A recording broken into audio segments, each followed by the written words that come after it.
Itahuapas, c'est l'histoire d'une femme qui s'appelle Juana, qui est chargée, dont le métier est de surveiller une réserve indienne dans laquelle vit un Indien Aredios, donc un Indien qui n'a jamais été contacté, que personne n'a jamais vu. On sait qu'il existe par les traces qu'il laisse.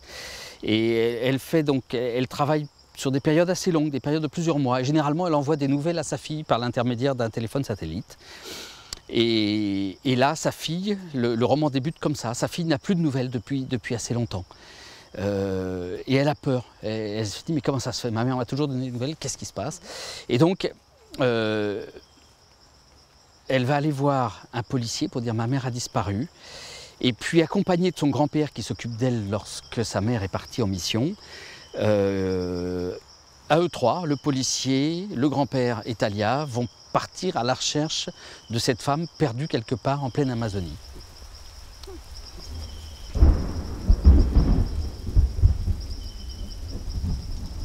Itahuapas, c'est un nom que j'ai bricolé en regardant sur une carte d'Amazonie.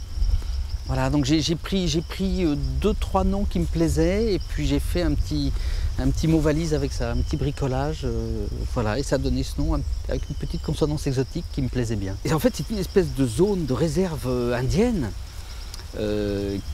qui est censée être protégée par la mère de Talia. Quand je dis protégée, c'est pas ça, qui est censée être surveillée, gardée par la mère de Talia et qui est paumée quelque part en pleine Amazonie. Des réserves indiennes comme ça au Brésil, il y en a beaucoup, qui sont des territoires indiens dans lesquels normalement personne n'a le droit de pénétrer sans autorisation. Bon, dans la pratique, il y a en fait énormément de trafic, entre autres d'or et de bois précieux. Et donc il y a un certain nombre de réserves indiennes, de moins en moins, dans lesquelles on sait qu'il y a ce qu'on appelle des Indiens Aredios, c'est-à-dire des Indiens qui n'ont pas été contactés. Et donc on sait qu'ils existent grâce aux traces qu'ils laissent, des vestiges, des traces de feu, des traces de campement, des choses comme ça. Et donc ces territoires sont protégés, mais souvent protègent des gens que personne n'a jamais vus, ce qui est le cas dans Itahuapas. Il y a 2 points de départ. Le premier point de départ, ce qui m'arrive souvent, c'est un numéro spécial du Courrier International qui est paru il y a assez longtemps déjà, je ne sais plus si c'est en 2004 ou en 2006, qui était un numéro d'été consacré à l'Amazonie. Et dans ce numéro sur l'Amazonie, il était question d'un Indien Aredios, donc non contacté. Et c'est un Indien qui vit dans l'une de ces réserves. Au début, les spécialistes pensaient que c'était un petit groupe, une petite ethnie de 5-6 personnes.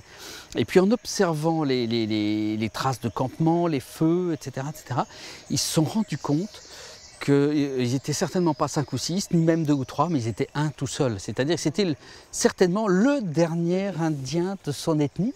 Et j'ai trouvé cette histoire de type qui se retrouve tout seul en pleine Amazonie, qui est le dernier à parler sa langue, qu'il ne parle avec personne d'ailleurs, le dernier à pratiquer des rituels auxquels personne ne comprend rien.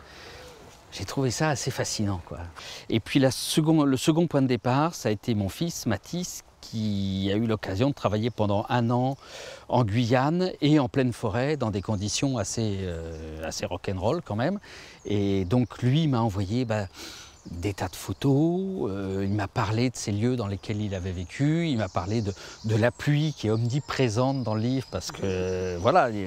Donc j'ai mêlé ce que j'ai lu dans ce numéro spécial du Courrier International et puis la documentation que j'ai eue par Mathis par ailleurs.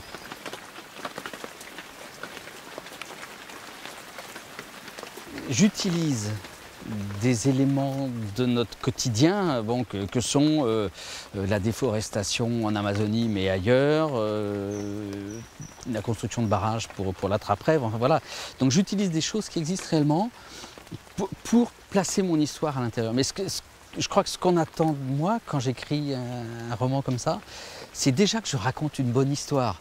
C'est pas que je fasse un cours sur l'Amazonie, la déforestation, le péril lié à la disparition des Indiens, des langues indiennes, etc. Je crois que si je fais ça, je vais être vraiment emmerdant. Ce qu'on attend de moi, c'est en ouvrant le roman, d'avoir une histoire la plus prenante, la plus captivante possible sous les yeux. Moi je passe mon temps à raconter des salades, quoi. Je mens à longueur de journée en racontant des histoires qui ressemblent presque à la réalité, mais qui sont absolument imaginaires.